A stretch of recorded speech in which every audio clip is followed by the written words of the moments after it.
Bom, pessoal, hoje bater aqui um papo com vocês sobre um suplemento que, olha, foi um dos primeiros aí que eu comprei, que eu ouvi falar, que eu realmente me interessei quando eu comecei a prática da musculação lá em 1900 e pouco.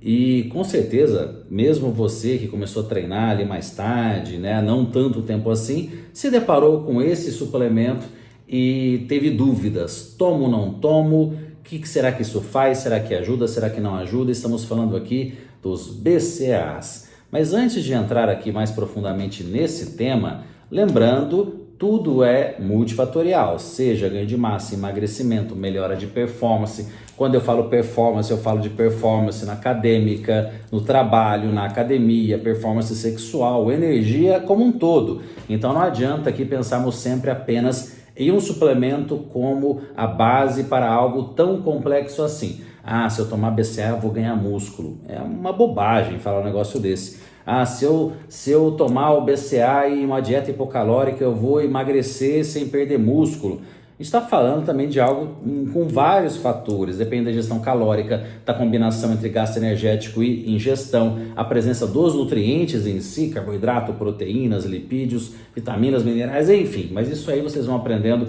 de uma maneira picadinha aqui comigo, senão vocês ficam malucos e a gente não chega aqui no assunto aqui do nosso vídeo.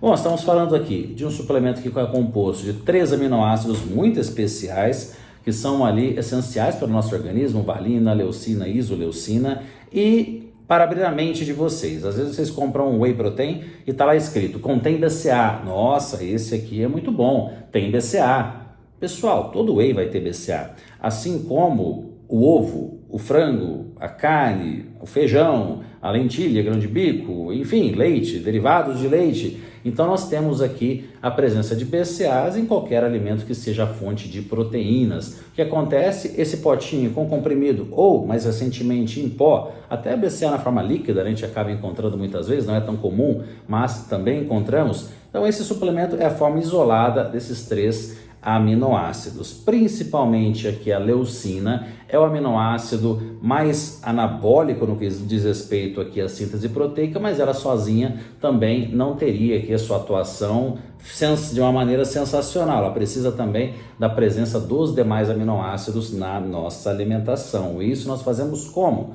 Com a ingestão de proteínas na sua quantidade adequada e também na sua distribuição adequada, em pelo menos 4 refeições ao dia. Mas se você faz 5 ou se você faz 6, você pode também distribuir a proteína nessas 5 ou 6 refeições ao dia, mas a prioridade pelo menos em 4. E de novo, 3 horários chaves: antes do treino, depois do treino e antes de dormir. Lembrando que não necessariamente precisa ser whey depois do treino ou antes do treino, pode ser uma alimentação fonte de proteínas. Por que eu estou falando tudo isso? Porque se você tem uma ingestão proteica na quantidade e na distribuição adequada, sendo que essa ingestão proteica pode ser proveniente tanto de fontes animais quanto de fontes vegetais e até mesmo complementada com pós-proteicos, whey protein, proteína da ervilha, como exemplo aqui de uma proteína vegetal, você já teria a ingestão de aminoácidos de cadeia ramificada, principalmente a leucina, em uma quantidade ok, não precisa acrescentar mais algo.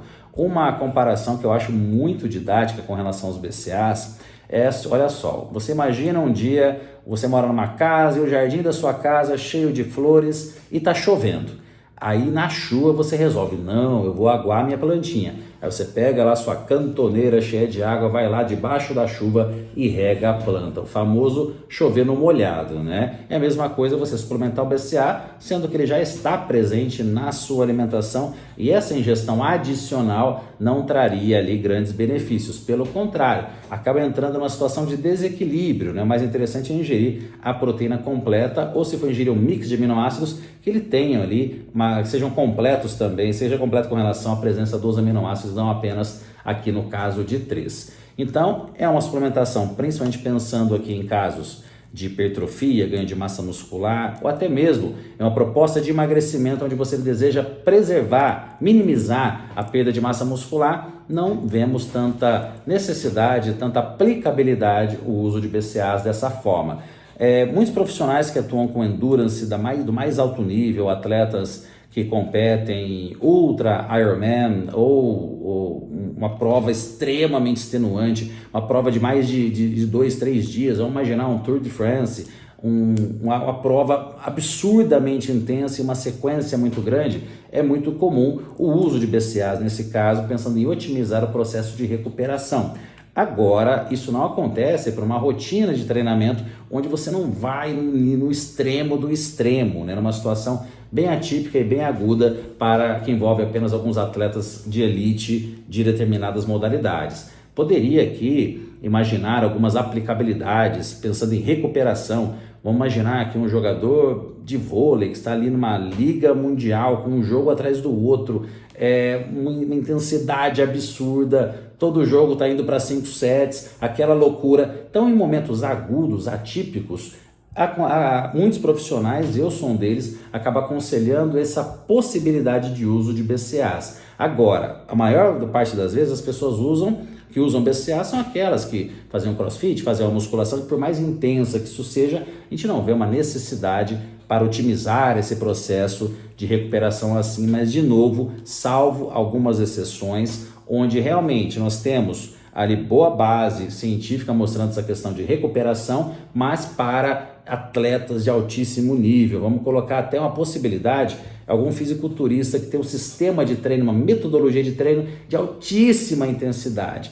O BCAA não poderia auxiliar na hipertrofia pelos motivos que nós já falamos, mas existe ali uma possibilidade, como eu já comentei, dessa melhora da recuperação. Mas, de novo, é apenas ali aquela parcela minúscula que poderia ele ter um possível benefício, mas nada de hipertrofia, performance de maneira direta, e sim pensando em otimizar uma recuperação, né? Porque muita gente usa o BCAA achando até que vai ter melhor performance no treino, alguma situação assim que não tem qualquer tipo, né, de aplicabilidade, mas pensando em recuperação, em reparar um dano muito pesado com relação ao treinamento, podemos ter essa possibilidade. Então, a partir de agora, quando você vê um whey que contém BCAA, você imagina assim que é a mesma coisa de um óleo de soja vir lá com uma advertência.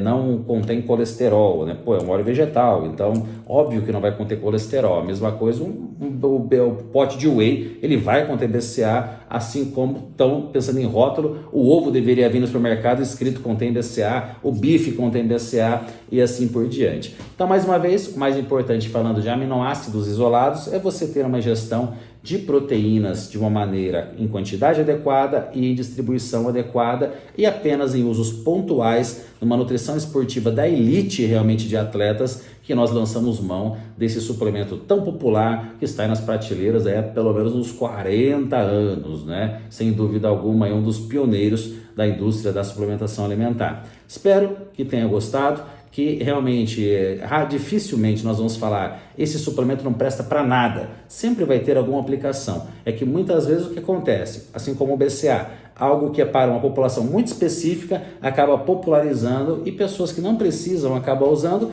e gastam dinheiro fora que poderiam estar investindo em outro suplemento, que não necessariamente fosse pensando ali de maneira direta na estética ou na performance, mas atuando de maneira indireta, às vezes um nutricosmético, às vezes algo para o sono, algo pensando na saúde intestinal, imunidade.